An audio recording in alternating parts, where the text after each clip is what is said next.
driving down the street. It's the aftermath of a flood. See how much of it remains after a couple of days. You got around 5 inches of rain in a single night, and it was more than that, really. It was within a couple hours. And this is the Greenbrook floodplain, basically. We'll talk a little bit about what flooding does to humans, ecologically, and it seems like they've cleaned up quite a bit. So we'll see how much damage we'll see on this journey. I'm glad that it's cleaned up a bit.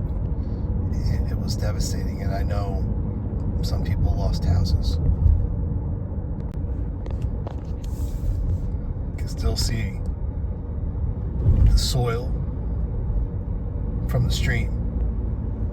All of these houses are very close in proximity to the stream, which overflowed and flooded this area. And you can even see this is on a hill, and yet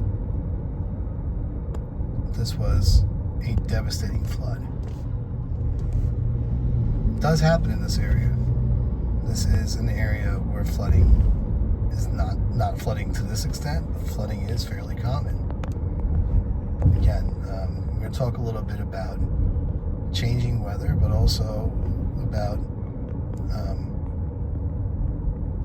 what we do as humans and what we can do, and besides come together as communities, which this community really does.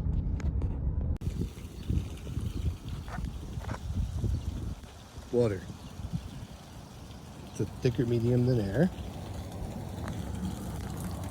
and see how it travels down hill. It's all based upon topography and hydrology, and gravity is all that really means, right? Goes from a high point to a low point. This exists all across a watershed.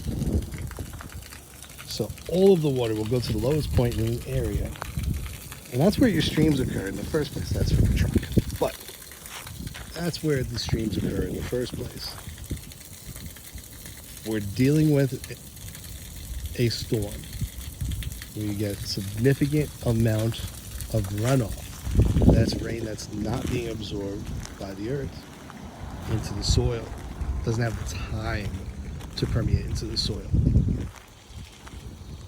Or you're in an urban area and you have a bunch of asphalt, which has the permeability here is quite low, obviously, right? It's all going to go to the lowest point, which again will be those streams. And that is the problem when it comes to flooding. All of that water that it's not accustomed to in that amount of time winds up needing somewhere to go. So that water is going to significantly increase the level of the streams. The streams will then raise to a level where it could be dangerous for the humans who built around it. So if we're dealing with more of a natural area where humans are not of consequence in terms of the structures that they build and lives that they need to lead, not really a big problem. Yeah, but you see all around me, there's structures everywhere, right? Human development. So again, if you're in a natural area, sometimes those floods can be very useful, bringing nutrients to the area. There are riparian buffer zones where there are trees that will lessen the effects of those floods. But what do we do with trees? This was once a completely forested area.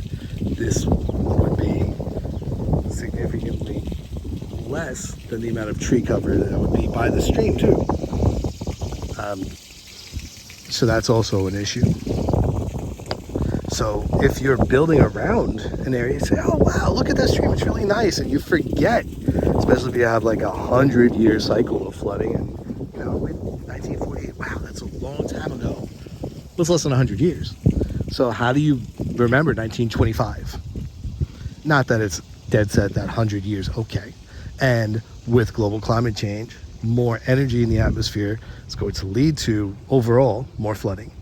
more intense storms, severe weather that the environment is not adapted to, that the people will not remember and are also not adapted to, if you want to think about it. Not biological adaptation, but, we do build in a way that if the flooding happened all the time, we may have better pipes and systems and, those things that people call sewers are often just basically designed for, they're rain gutters. They're a piping system to relieve the rain that lands on the streets.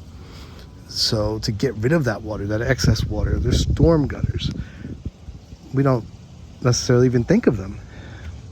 But if they're better designed, if you think about the slope of the roads and you think about ways to fix the hydrology of an area, maybe you have more of a chance of withstanding some flooding. Also, if you're in an area that constantly floods, people wouldn't even have there are houses that are built on stilts. Let's put it that way. There are adaptations to that too. So what can we do? What do we do? Do we try to adjust to the changing environment? We have to. There's flood insurance for all those people who are affected. They're built in a flood zone. There's mandatory flood insurance. Hopefully that does help, although the price is quite high. If you live somewhere, can you move? That's not really usually practical. It's hard to do. I know I couldn't. I lived in a flood zone. It wasn't easy to move away from there. That's not the reason I moved away from there either. And paying that flood insurance, it's thousands of dollars. It was for me. And that was 15, 20 years ago. So there's a lot that really goes into thinking about changing weather patterns, flooding, and being able to survive and live with that flooding that does exist. And to build back better, put it that way. There are ways to try to build back the infrastructure a bit better and help the people who are most affected.